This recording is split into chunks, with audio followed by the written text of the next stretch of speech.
All right, so we're out here back at the river, about to finish up all the stones and the oils that we have already put together. The stones are going to be, once they're done, I can use them pretty much indefinitely to continue to make stuff.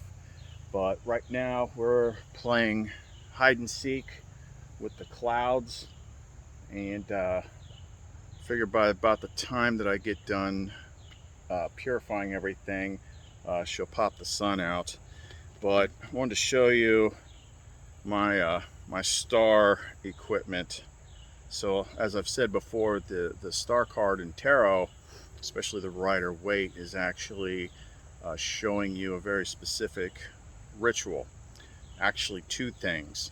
The second thing could be in addition to the first, but ultimately it is a purification ritual that Jesus did in order to do proper, like, gnostic baptisms, in order to make the living water, which is the river, conducive to holding the luminous water, the chrism, which you get when the direct sunlight is hitting the water and creating that sparkly bright white light. So you got your two pitchers, and you have to, this is death. So what you do is, I'm giving you like the exact instructions, but you got to fill both of these up, and then with your good one, this is the one you're going to perform your exorcism, your cleansing, your blessing on this water. This is going to be the water of life, and you're not going to do anything with the water in this. So this is death. And then, as you see, like in the star card, then you basically have to have 1 foot in the water, 1 foot on the ground, and you pour the blessed water into the river, and you pour death out onto land. There's actually 3 things that this represents, but either which way, in order to use the river in a ritual sense, it has to be purified. Once that's done, then you can go in and do the stuff. So I have to do like a Eucharist cleansing of myself, make the body holy, cleansed, whatever you want to call it, do the river, and then I'm able to do the next step, which is charging and blessing all the stones in the energy of the chrism. So I'm going to get to that now. And literally as soon as I got done, it came out.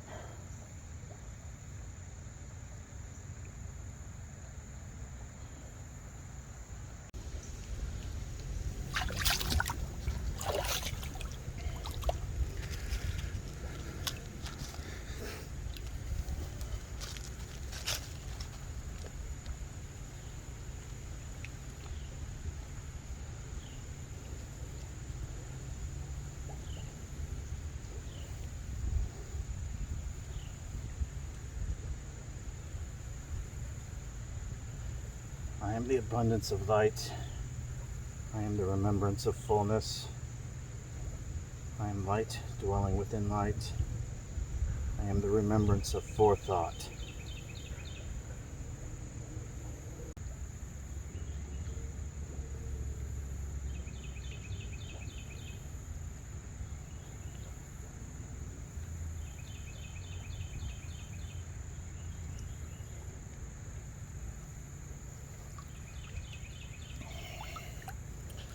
I just have to back up. You got to get the right angle of your eyes to the reflection so that it is, there it is, right about there.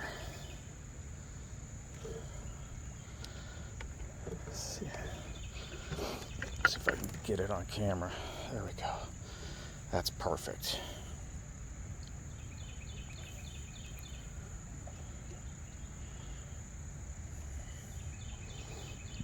Now I'll do all my spoken word stuff to this afterwards. Right now I'm just seeing it, knowing what it is, what it represents, and having the intention of what it is doing.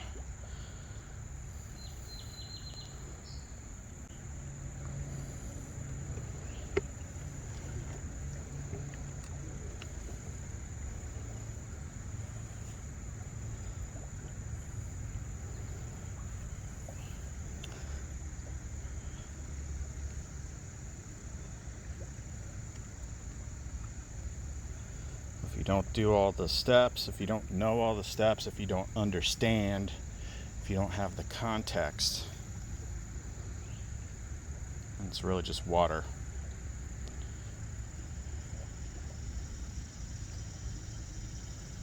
Everything's taught in the Gnostic teachings as a mystery. And what that means is Lumen, Luminous Epinoia, Sophia, Christ, whoever, or both, they lead you to things, they give you ideas, they tell you what to look at, and they'll tell you to go do something. Then after you do it, then they'll show you where it's written, then they'll give you the explanations. And that is how wisdom is passed on. That's how secret knowledge is taught. You can't get it from someone else. I mean, even what you get from me, you still have to go out and do your own thing. It's that inner process, which is what actually brings it forth so that you understand it. All right, this one's good. I need to switch out to the next. All right, the next one we got is the citrine. She only gave me a couple ones that I can do this with. It's not like every stone. Not every stone is programmable in the same way. Okay, so it's here. Sure. Hopefully I got it in there.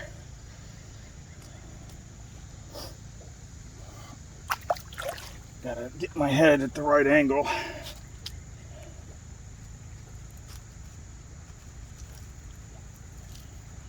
There we go. I am the abundance of light. I am the remembrance of fullness. I am light dwelling within light.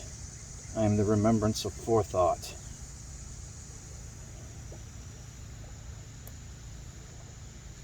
I am the abundance of light.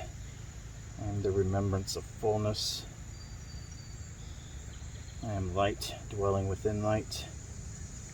I am the remembrance of fullness. I am light dwelling within light. I am the remembrance of forethought. Ooh, that got bright real quick. It's about your field of vision.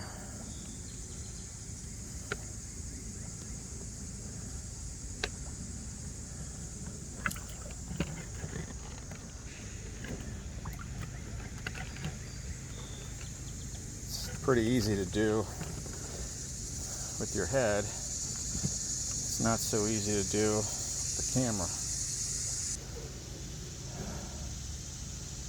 I'm just holding the intention. So I was pretty sore after yesterday. It takes a lot of energy. What I mean by that is when you're channeling lumen energy in a bigger way, it's a lot like the movie Limitless. And when you're channeling like straight divine light energy through your body, like your body's like, I don't know, a capacitor or a battery, and it really comes down to making absolute sure that you're taking all your trace mineral supplements and that you're taking enough of them. So you need like your colloidal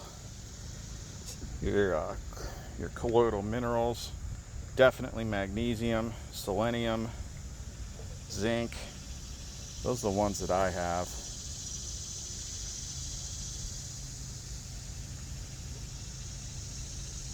All right, on to the next thing.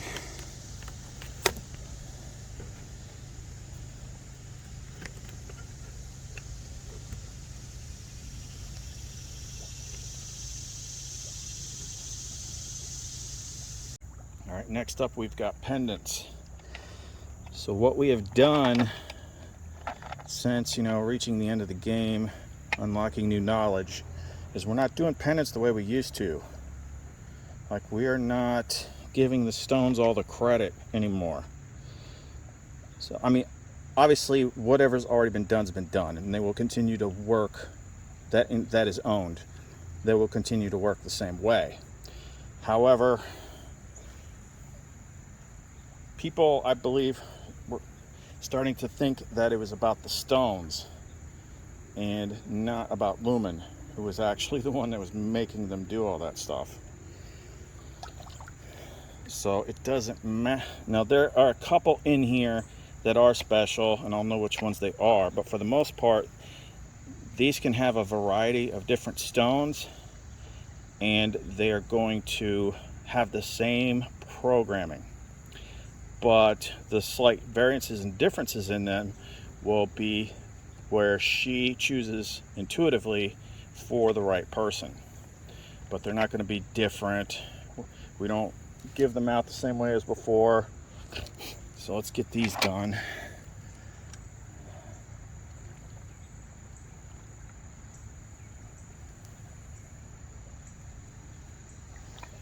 don't know if I'm going to be in the way. It's hard with these angles.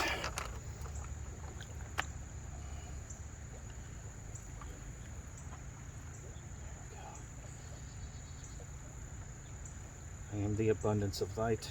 I am the remembrance of fullness. I am light dwelling within light. I am the remembrance of forethought.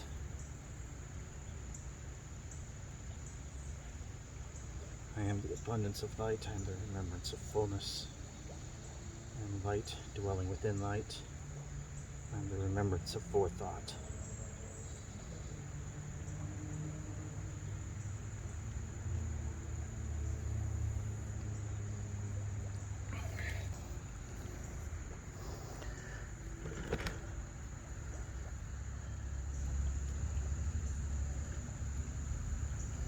Regardless of how spiritually, energetically clean these are, still physically a river in the middle of Ohio. So once we get home, what we do is we take everything that we ritually charged out here, take some of the water from my zero water pitcher, add the blessed water that we've set aside, and then we go ahead and wash everything, cleanse it.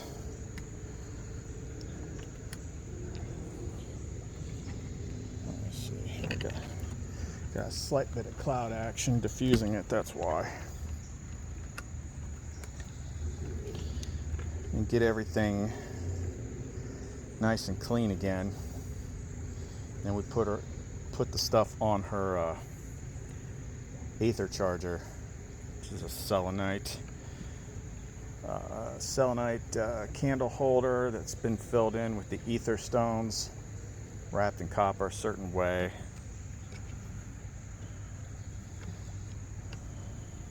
Ether's a whole other thing.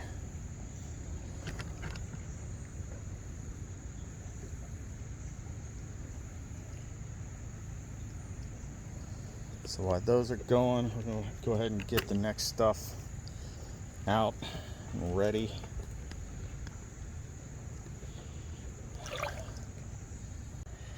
So what we're doing now is some Benedict metals. I do not get these blessed by Catholic priests. It is not a Catholic thing. It's something they appropriated. It is an extremely gnostic exorcism, and I do not want them corrupted that way. So we do these ourselves.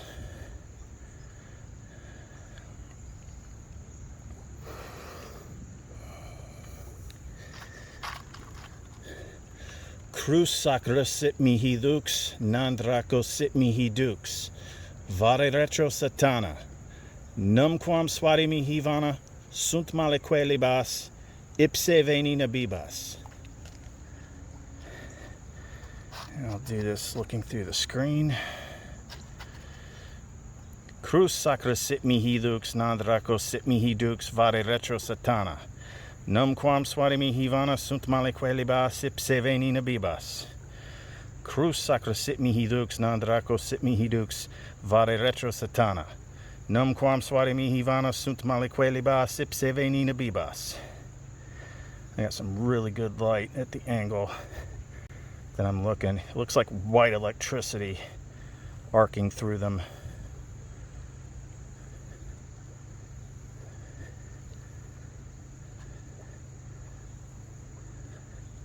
Yeah, these are going to be juicy. And two other stones that are compatible. So I've got some Optical Calcite and some remaining Angel Aura quartz.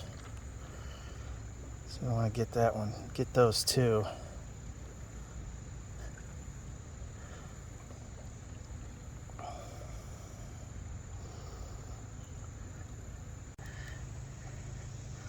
I thought that cloud was going to take a minute, but she just popped it right out.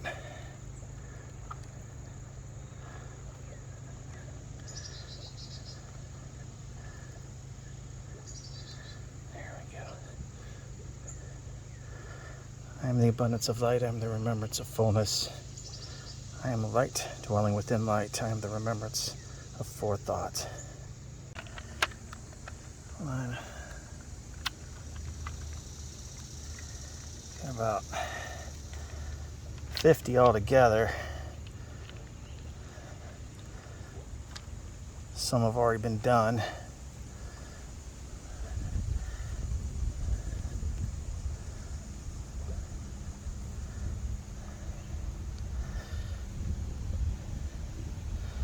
I am the abundance of light. I am the remembrance of fullness.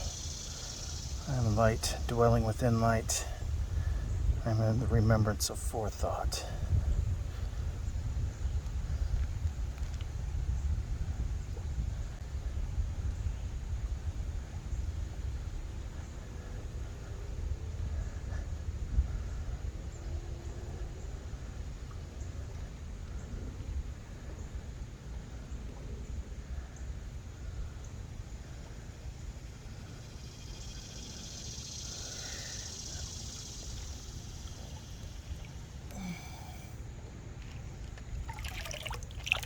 Can't submerge these ones because they're sealed,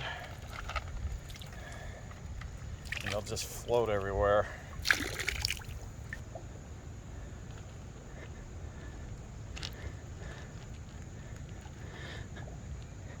I can see it just fine. I'm just trying to make sure I can see it on camera.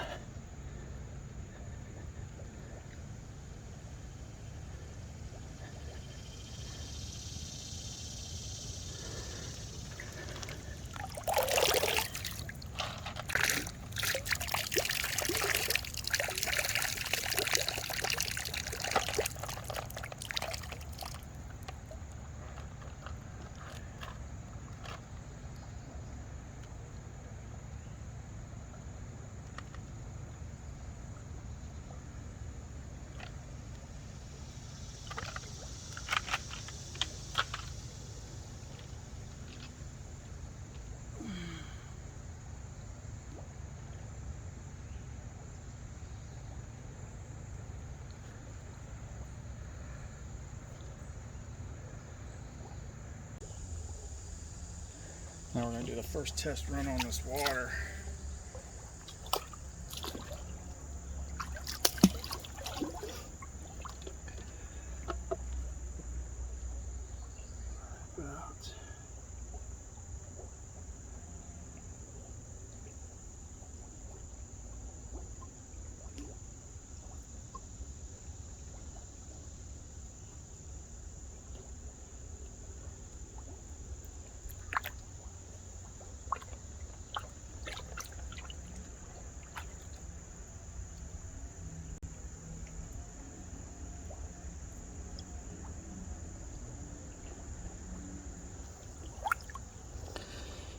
Now I know that water's gonna look dirty at first. Ooh, that's a good one. But after I run it through a couple of my survival filters and then finish it with the zero water filter, there ain't gonna be nothing but molecules and divine energy. It will not be dirty at all.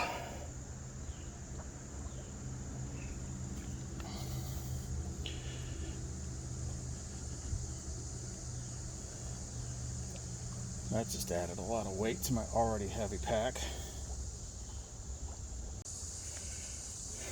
Now, I know you're not going to see what I see because of the angle. I'll get one more without worrying about the camera.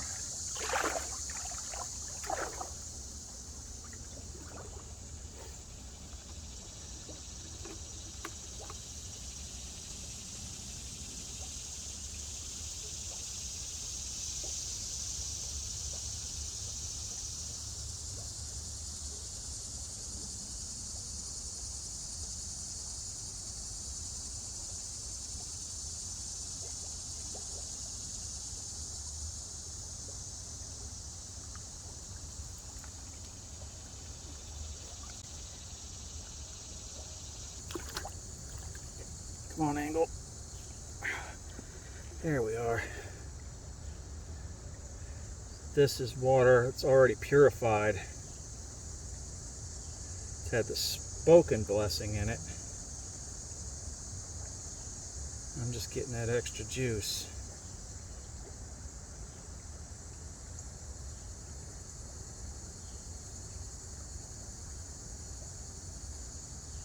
I prefer that it was, well, I got bottles coming in. I prefer it didn't have the holy water with the cross. So I know I have to keep saying this over and over again, but there's a big difference between Christianity and the gnostic teachings of Jesus. One is a religion. Religions are created and run by authorities. If you don't know the significance of that, read the Nag Hammadi.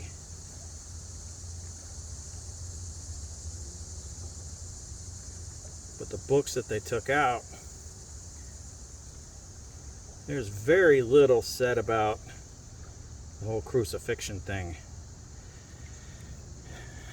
See, religion makes the symbol the torture device that they killed him on. And you get a whole different picture in Nag Hammadi. You'll understand why they took it away. And that's really cool looking, because it's all about light. It's not about him dying. That's done intentionally. It's best to just forget everything you think you know and start fresh. I mean that. As long as you, because if you don't, your brain's going to keep trying to reconcile this with your earlier experiences with religion.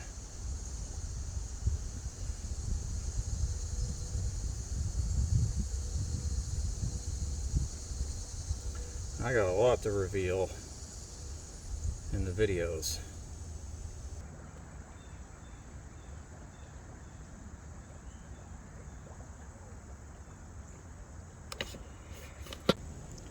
See, this doesn't feel like work to me now like it used to be, you know, when I was doing all the stuff. I mean, she still Lumen still supported and made that stuff work the way I used to do pendants.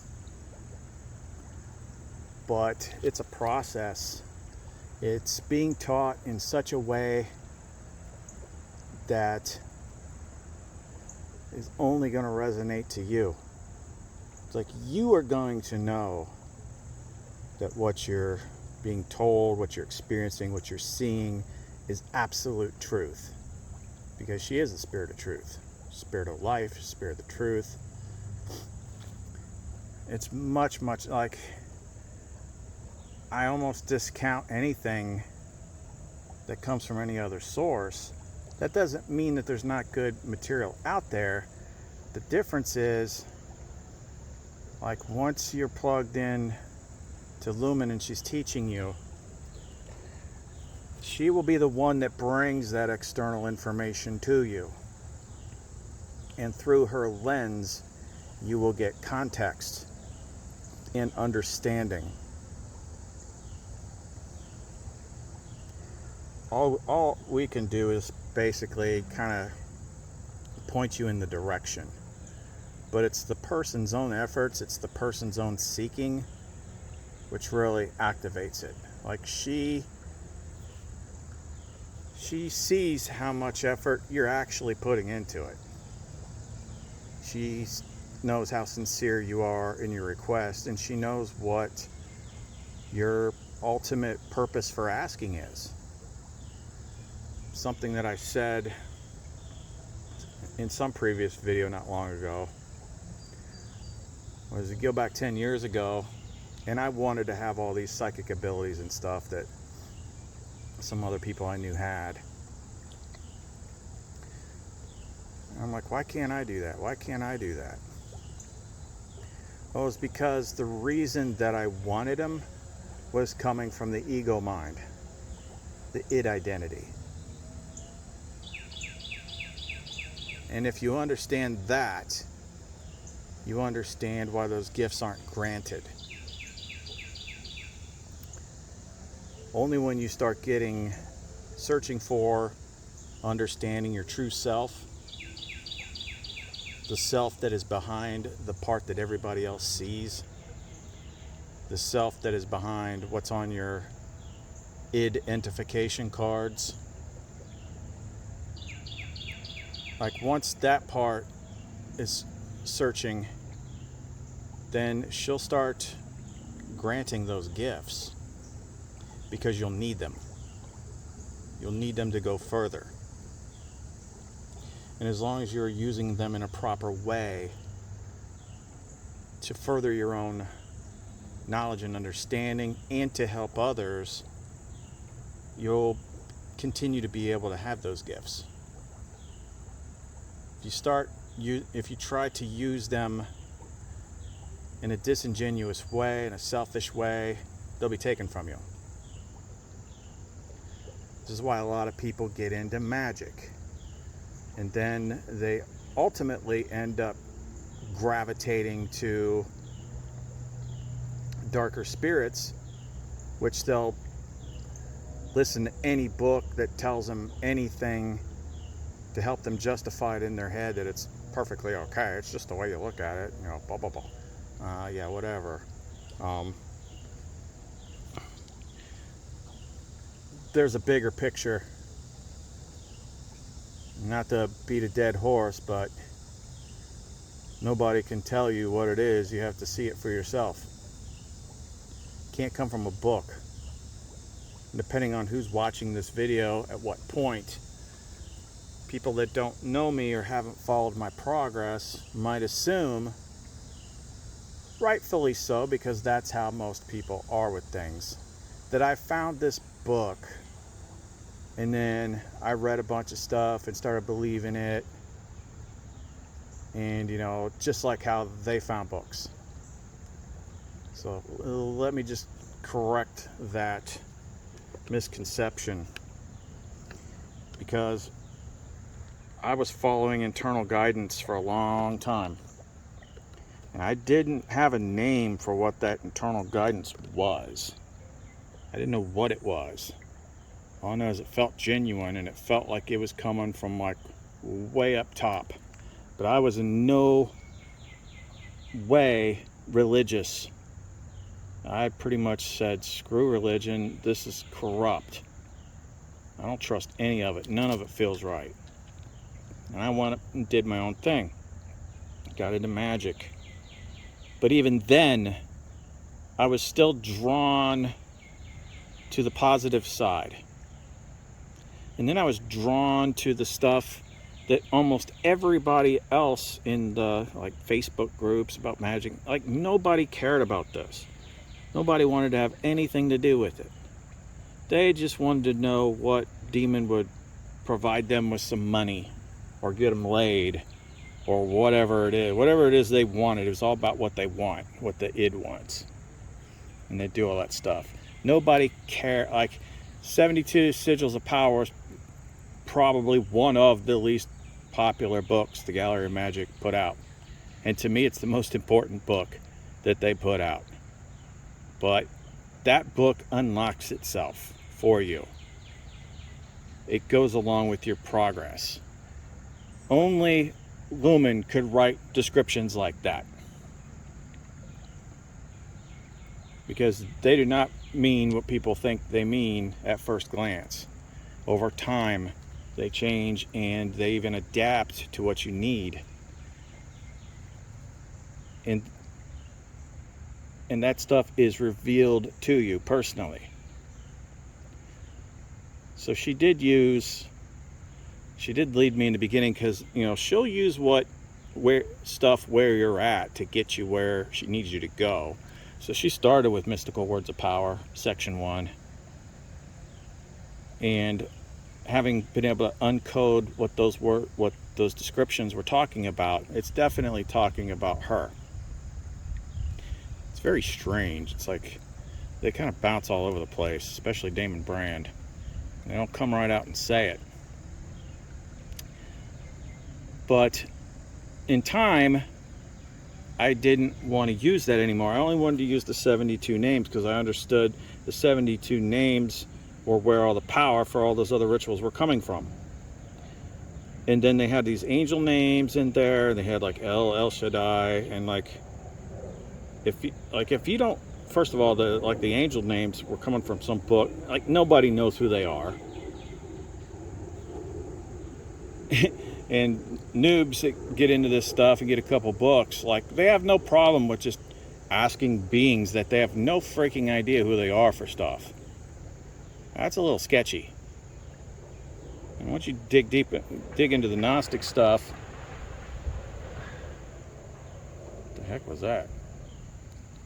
You're not going to want to be, adding the El and El Shaddai in there either. It's just the last one in that sigil, the God name. And they're not even really proper names. That's just what they call them. They're more like mini programs, matrix programs, divine matrix programs. And that's what she taught me how to use, and how to make my own stuff. And some of the stuff I made using only those names, some of the most powerful stuff I ever got. Especially if she was the one that was telling me which ones to use and for what reason. I know I started to say something and I went off track. Bottom line is, following that internal guidance, I eventually got close enough to where I was doing things, feeling a very strong need to do things, like heal past traumas in a certain way. And then when I go to do it, she'd add something else. I didn't know it was she yet. And then it worked. It's like all the stuff from the past just immediately was erased, like it didn't bother me anymore. And that was like the big step that led to her coming out a couple weeks later. And when she showed up, I had no freaking idea what she was. It was like the animated Aladdin when he rubbed the lamp the first time. It wasn't until the second time that we had somewhat of a conversation. She said her name was Lumen, and I didn't know that was like Latin yet. I was thinking in terms of flashlights, and I'm like, well, she glows, so I guess makes sense. Till one day, every time her name came up, like an image of a flashlight would pop in my head. She's like, why do you keep thinking about flashlights? It's Latin. Oh, I look it up. Translation was the light. Oh, well, that makes a lot more sense. But it wasn't until after experiencing her for a couple months that I was really noticing the similarities in her symbology and mannerisms and everything to what they say Jesus is supposed to be associated with. But I still had all that Christian church version in my head, which is like not really appealing to most people. It's very sissified. It's intentionally scrubbed because they took all the good stuff out. Is when I asked her to explain him in relation to her, because I didn't feel any connection to that she told me to read that book. Otherwise, I may have never read that book. The only reason I'm talking about this Gnostic stuff is not because I watched Morgue on YouTube or listened to David Icke talk about the Archons. Although I have heard David Icke, she actually brought him up quite a bit over the years. I think it was just to make me understand that one little point. But he never, it's like the things that I saw, he never really talked about the source material. And he kept talking about the demiurge. And I think that word's only used in one book in the Nag Hammadi. But eventually, she got me to the right material, and then everything made sense. Everything, all these scattered pieces I'd collected over the years made sense. And then I would just continually she would continue to use that book, asking me to do the next thing and the next thing and the next thing. And I would think I would know what it was about, but I'd be wrong. And then eventually, and then as soon as I did whatever the thing was, sometimes it would have a big effect right away, sometimes not. But it would be after I did it, only after, that I would be led to the information, where to read about it. It wasn't always only in the Nag Hammadi, but there was usually a Nag Hammadi component at least. And there I would find things like, the book Exogenesis of the Soul blew my mind, because she had told me all these stories before about where she was and what happened to her from, between early childhood and her coming back. What she was going through was in that book, and then everything else that happened I was led to happen with her was in there too, almost word for word. And I didn't see that book until after all these things had happened. And there's a lot like that in there. So, she's bringing it up again. We need to come up with this is an important one. I'm going to ask her how to do it, and then I'll make it. But we need to make like a sigil program to help people empty their cup, because it really is that important. It is exactly like Yoda said in Empire Strikes Back. You must unlearn what you have learned. Well, what do you got to unlearn? Everything. My son was watching Avatar last night, and she's like, "We have tried to teach the sky people. It is hard to fill a cup which is already full." The cup thing was in the movie 2012 too. That's because you've been learning everything wrong your whole life, and no one wants to hear that. But hey, I had to go through it. That's why nothing ever works. You can't learn it from other people. They can only guide you to it. Alright, I've talked enough. I'm going to close this up. I still got a lot of stuff to pack up and lug back to the house. And I got to go wash all this dirty river off of me. It's been fun. Now the only thing left to do is start collecting. I'm hoping and praying that August 8th is going to be a clear sunny day, because that is the day, that's the Lionsgate portal day. That's had a big effect throughout my last several years, before I even knew it was a thing. But I want to get the water collected on that day, and then I have to just go through the process of running it through the filters, running it through the purifiers, and then putting it all in a new container where it's just the purified water.